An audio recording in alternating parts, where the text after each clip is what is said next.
بسم اللہ الرحمن الرحیم۔ ناظرین السلام علیکم، میں ہوں عمر برلاس اور آپ دیکھ رہے ہیں عمر برلاس اپڈیٹس۔ ناظرین، ہم نے منتخب احادیث کے واقعات کا ایک سلسلہ شروع کیا ہے۔ یوں تو آپ نے مختلف مذہبی رہنماؤں سے یہ واقعات سن رکھے ہوں گے، لیکن یہاں پہ ہم نے احادیث کے واقعات کو ریفرنس کے ساتھ منون پیش کیا ہے۔ اس میں اپنی طرف سے کچھ بھی اضافہ یا کاٹ چھانٹ نہیں کی ہے۔ ہر واقعہ میں ہمارے لیے سیکھنے اور عمل کرنے کے لیے بہت کچھ ہے۔ امید ہے آپ کو یہ ہمارا نیا سلسلہ پسند آئے گا۔ ناظرین، آج کا حدیث کا خوبصورت واقعہ کچھ اس طرح ہے۔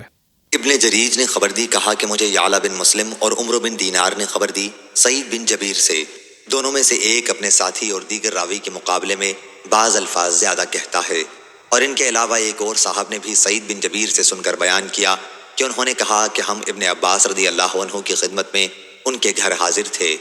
انہوں نے فرمایا کہ دین کی باتیں مجھ سے کچھ پوچھو۔ میں نے عرض کیا، اے ابو عباس، اللہ آپ پر مجھے قربان کرے، کوفہ میں ایک وائز شخص نوف نامی ہے، اور وہ کہتا ہے کہ موسیٰ علیہ السلام خضر علیہ السلام سے ملنے والے وہ نہیں تھے جو بنی اسرائیل کے پیغمبر موسیٰ علیہ السلام ہوئے ہیں۔ ابن جریج نے بیان کیا کہ عمرو بن دینار نے تو روایت اس طرح بیان کی کہ ابن عباس رضی اللہ عنہ نے کہا، دشمن خدا جھوٹی بات کہتا ہے، اور یعلا بن مسلم نے اپنی روایت میں اس طرح مجھ سے بیان کیا کہ ابن عباس رضی اللہ عنہ نے کہا کہ مجھ سے ابی بن کعب رضی اللہ عنہ نے بیان کیا، کہا کہ رسول اللہ صلی اللہ علیہ وسلم نے فرمایا، موسیٰ اللہ کے رسول تھے۔ ایک دن آپ نے لوگوں بنی اسرائیل کو ایسا واعظ فرمایا کہ لوگوں کی آنکھوں سے آنسو نکل پڑے اور دل بسیج گئے، تو آپ واپس جانے کے لیے مڑے۔ اس وقت ایک شخص نے ان سے پوچھا، اے اللہ کے رسول، کیا دنیا میں آپ سے بڑا کوئی عالم ہے؟ انہوں نے کہا کہ نہیں۔ اس پر اللہ نے موسیٰ پر عذاب نازل کیا، کیونکہ انہوں نے علم کی نسبت اللہ تعالیٰ کی طرف نہیں کی تھی۔ ان کو یوں کہنا چاہیے تھا کہ اللہ ہی جانتا ہے۔ ان سے کہا گیا کہ ہاں، تم سے بھی بڑا عالم ہے۔ موسیٰ علیہ السلام نے عرض کیا، اے پروردگار، وہ کہاں؟ اللہ نے فرمایا، جہاں فارس اور روم کے دو دریا ملے ہیں۔ موسیٰ علیہ السلام نے عرض کیا، اے پروردگار، میرے لیے ان کی نشانی ایسی بتلا دے کہ میں ان تک پہنچ جاؤں۔ اب عمرو بن دینار نے مجھ سے اپنی روایت اس طرح بیان کی کہ اللہ تعالیٰ نے فرمایا، جہاں تم سے مچھلی تمہاری زنبیل سے چل دے وہیں وہ ملیں گے۔ اور یعلا نے حدیث اس طرح بیان کی کہ ایک مردہ مچھلی ساتھ لے لو، جہاں اس مچھلی میں جان پڑ جائے وہ وہیں ملیں گے۔ موسیٰ علیہ السلام نے مچھلی ساتھ لے لی اور اسے ایک زنبیل میں رکھ لیا۔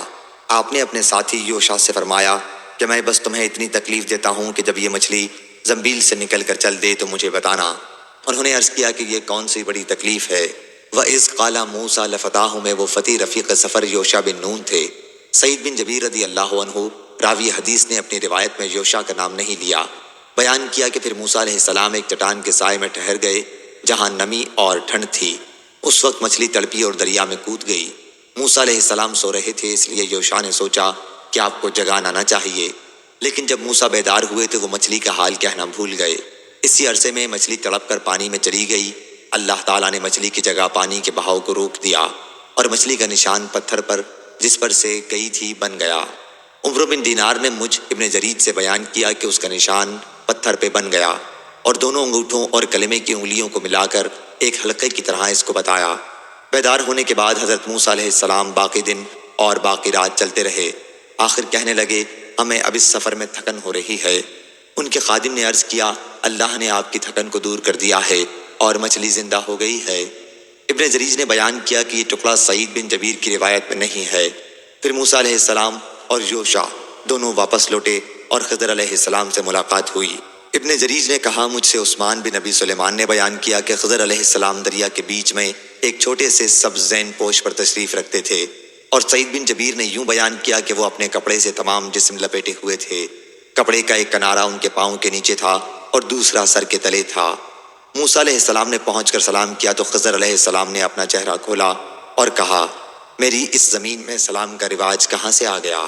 آپ کون ہیں؟ موسیٰ علیہ السلام نے فرمایا کہ میں موسیٰ ہوں۔ پوچھا، موسیٰ بنی اسرائیل؟ فرمایا کہ ہاں۔ پوچھا، آپ کیوں آئے ہیں؟ فرمایا کہ میرے آنے کا مقصد یہ ہے کہ جو ہدایت کا علم آپ کو اللہ نے دیا ہے وہ مجھے بھی سکھا دیں۔ اس پر خضر علیہ السلام نے فرمایا، موسیٰ علیہ السلام، کیا آپ کے لیے یہ کافی نہیں ہے؟ اس کا پورا سیکھنا آپ کے لیے مناسب نہیں ہے۔ اسی طرح آپ کو جو علم حاصل ہے اس کا پورا سیکھنا میرے لیے مناسب نہیں۔ اس عرصے میں ایک چڑیا نے اپنی چونچ سے دریا کا پانی لیا تو خضر علیہ السلام نے فرمایا، خدا کی قسم، میرا اور آپ کا علم اللہ کے علم کے مقابلے میں اس سے زیادہ نہیں ہے جتنا اس چڑیا نے دریا کا پانی اپنی چونچ میں لیا ہے۔ کشتی پر چڑھنے کے وقت انہوں نے چھوٹی چھوٹی کشتیاں دیکھیں جو ایک کنارے والوں کو دوسرے کنارے پر لے جا کر چھوڑ آتی تھیں۔ کشتی والوں نے خضر علیہ السلام کو پہچان لیا اور کہا کہ یہ اللہ کے صالح بندے ہیں، ہم ان سے کرایہ نہیں لیں گے۔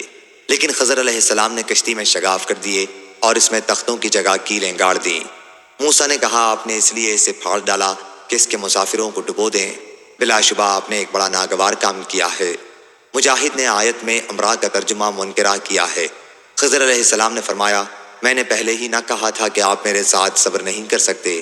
موسیٰ علیہ السلام کا پہلا سوال تو بھولنے کی وجہ سے تھا، لیکن دوسرا بطور شرط تھا، اور تیسرا قصداً انہوں نے کیا تھا۔ موسیٰ علیہ السلام نے اس پہلے سوال پر کہا کہ جو میں بھول گیا اس پر مجھ سے مواخذہ نہ کیجیے اور میرے معاملے میں تنگی نہ کیجیے۔ پھر انہیں ایک بچہ ملا تو خضر علیہ السلام نے اسے قتل کر دیا۔ یعلا نے بیان کیا کہ سعید بن جبیر رضی اللہ عنہ نے کہا کہ خضر علیہ السلام کو چند بچے ملے جو کھیل رہے تھے۔ آپ نے ان میں سے ایک بچے کو پکڑا جو کافر اور چالاک تھا اور اسے لٹا کر چھری سے ذبح کر دیا۔ حضرت موسیٰ علیہ السلام نے فرمایا آپ نے بلا کسی خون کے ایک بے گناہ جان کو جس نے کہ برا کام نہیں کیا تھا قتل کر ڈالا۔ ابن عباس علیہ السلام آیت میں زاکیہ کی جگہ زکیہ پڑھا کرتے تھے بمعنی مسلمہ، جیسے غلامہ زکیہ میں ہے۔ پھر وہ دونوں بزرگ آگے بڑھے تو ایک دیوار پر نظر پڑی جو بس گرنے ہی والی تھی۔ خضر علیہ السلام نے اسے ٹھیک کر دیا۔ سعید بن جبیر نے اپنے ہاتھ سے اشارہ کر کے بتایا کہ اس طرح۔ یعلا بن مسلم نے بیان کیا کہ میرا خیال ہے کہ سعید بن جبیر نے بیان کیا کہ خضر علیہ السلام نے دیوار پر ہاتھ پھیر کر اسے ٹھیک کر دیا۔ حضرت موسیٰ علیہ السلام نے فرمایا کہ اگر آپ چاہتے تو اس پر اجرت لے سکتے تھے۔ سعید بن جبیر نے اس کی تشریح کی کہ اجرت جسے ہم کھا سکتے۔ آیت وکانہ وراءہم کی حضرت ابن عباس رضی اللہ عنہ نے قرأت وکانہ امامہم کی، یعنی کشتی جہاں جا رہی تھی اس ملک میں ایک بادشاہ تھا۔ سعید کے سوا دوسرے راوی اس بادشاہ کا نام حدد بن بدد نقل کرتے ہیں، اور جس بچے کو حضرت خضر علیہ السلام نے قتل کیا تھا اس کا نام لوگ جیسور بیان کرتے ہیں۔ وہ بادشاہ ہر نئی کشتی کو زبردستی چھین لیا کرتا تھا، اس لیے میں نے چاہا کہ جب یہ کشتی اس کے سامنے سے گزرے تو اس کی عیب کی وجہ سے اسے نہ چھینے۔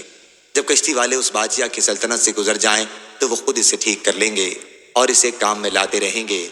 بعض لوگوں کا تو یہ خیال ہے کہ انہوں نے کشتی کو پھر سیسا لگا کر جوڑا تھا، اور بعض کہتے ہیں کہ تارکول سے جوڑا تھا، اور جس بچے کو قتل کر دیا تھا تو اس کے والدین مومن تھے اور وہ بچہ اللہ کی تقدیر میں کافر تھا۔ اس لیے ہمیں ڈر تھا کہ کہیں بڑا ہو کر وہ انہیں بھی کفر میں مبتلا نہ کر دے، کہ اپنے لڑکے سے انتہائی محبت انہیں اس کے دین کی اتباع پر مجبور کر دے۔ اس لیے ہم نے چاہا کہ اللہ اس کے بدلے میں انہیں کوئی نیک اور اس سے بہتر اولاد دے۔ وَأَقْرَبَ رَحْمَةً، یعنی اس کے والدین اس بچے پر جو اب اللہ تعالیٰ انہیں دے گا پہلے سے زیادہ مہربان ہوں، جسے خضر علیہ السلام نے قتل کر دیا ہے۔ سعید بن جبیر رضی اللہ عنہ نے کہا کہ ان والدین کو اس کے بچے کے بدلے میں ایک لڑکی دی گئی تھی۔ داؤد بن ابی عاصم کئی راویوں سے نقل کرتے ہیں کہ وہ لڑکی ہی تھی۔ صحیح بخاری حدیث نمبر 4726۔ ناظرین، یہ تھا آج کا حدیث کا واقعہ۔ امید کرتا ہوں آپ کو اچھا لگا ہوگا۔ آپ سے مزید درخواست ہے کہ اس طرح کے سبق آموز واقعات اپنے گھر والوں کو اور دوست احباب کو سناتے رہا کریں تاکہ ہم سب اپنے دین سے جڑے رہیں اور سیکھتے رہیں۔ عمر برلاس کو اجازت دیجیے۔ السلام علیکم۔